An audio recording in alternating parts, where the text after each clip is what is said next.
The Atlanta Hawks make a move, and they don't sit on their beaks as they get ready for the NBA draft tonight. 6 o'clock hour brought to you by Right From the Heart. Sign up and receive daily devotionals by email at rightfromtheheart.org as they make a trade, 3-team trade. The big name comes to Atlanta as Kristaps Porzingis leaves the Boston Celtics along with the second-round pick from the Hawks and Terrence Mann, and the 22 overall pick tonight go to the Brooklyn Nets, and George Niang, who came in last year to light it up from 3, and a second-round pick goes to the Boston Celtics. So the Celtics redoing their budget. They will not have Jason Tatum for a long time this season, and Drew Holiday out of there, Kristaps Porzingis out of there. They are retooling, and now the Atlanta Hawks, we asked for a big man. They got a big man. What kind of big man will he be for the Hawks? He can definitely shoot it. He can definitely make his threes. 41% three-point shooter last year, and now Trae Young has a 7-foot-plus man to pick and roll with, to drive and kick to, and to help spread the floor. Match made in heaven. Yeah, not just that. You're also talking about a guy that's on an expiring deal, so you can kind of have a 1-year, let's see what Kristaps Porzingis has. What you hope with that is that he has motivation to want to play more than 50 games or 45 games. And if he stays healthy, he'll be the best center that Trae Young's ever played with. And I don't think it's close. Clint Capella, great. He was a rim runner who couldn't jump over a phone book. Now you have a guy that not only can shoot it, he can also block shots. He's a difference maker in the paint because of his length. I love the deal. You gave away 2 guys that, who gives a damn about Terrence Mann and George Niang and a 22nd pick?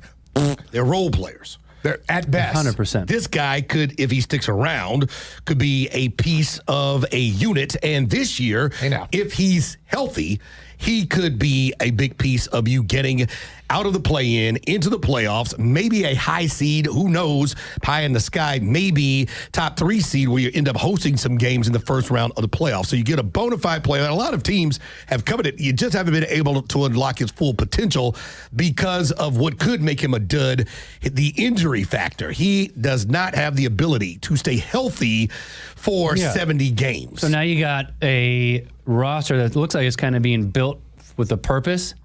Dyson Daniels brings you that kind of defensive athleticism. Also kind of came into his own last year as far as a scorer. Zachary Risachet did a nice job, and he'll grow into his body and learn how to play in the NBA a little bit more this year.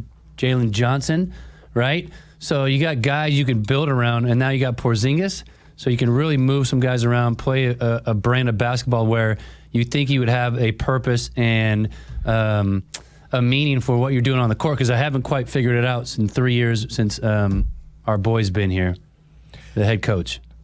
Quinn Snyder. Yeah, that guy. So, you know, it's bad that we half the time forget the name of our head coach. Well, we just learned our new. Well, they keep changing. That's the problem. We've had 5 coaches in the last 3 years or last 5 years, so that's part of the problem. But now it looks like some stability is coming. Question I did have: is this a deal? Or is it a dud? Because you look at the Celtics, they have a pretty good grasp on talent and a pretty good grasp on roster building. The fact that they gave him up, does that mean anything? 404-231-1680. Which front office right now do you trust the most? What the Celtics did giving up, or what the Hawks did to acquire Kristaps Porzingis? So the Hawks also have a $25 million trade exception that they got in line with moving along from DeJounte Murray. Now, the way that you could use that, they can use the entirety of it to sign one single player, or they could split it into 2 or 3 players as long as the sum of their salaries doesn't go above the value. They also can use that money to trade. Like people were saying, hey, you can trade and use the Kristaps Porzingis money had it fit into the $25 million in this trade exception.